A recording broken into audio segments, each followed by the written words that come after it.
నమస్తే అన్న అందరికీ నమస్కారం. 2024 జనవరి 22 భారతదేశ చరిత్రలోనే నిలిచిపోతూ ఉంది. ఎందుకంటే జనవరి 22వ తేదీ అయోధ్య రామ మందిరాన్ని, రాముడి గుడినైతే ప్రారంభించనున్నారు. అలాగే దీనికి సంబంధించి ప్రపంచవ్యాప్తంగా, భారతదేశ వ్యాప్తంగా ఉన్న రామభక్తులు గాని, హిందువులు గాని, భారతదేశ ప్రజలైతే పెద్ద ఎత్తున హాజరు కానున్నారు.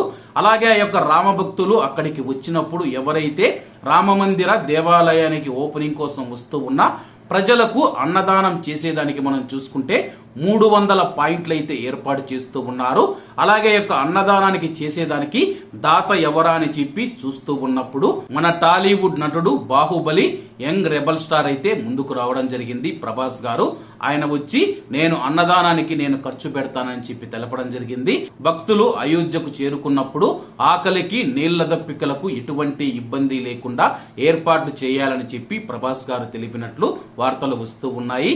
మరి ముఖ్యమైన విషయం ఏంటంటే ఈ యొక్క అన్నదానానికి ఖర్చు 50 కోట్ల రూపాయలు అవుతుందని చెప్పి, ఆ యొక్క 50 కోట్లు నేను ఇస్తానని చెప్పి ప్రభాస్ గారు తెలిపారు.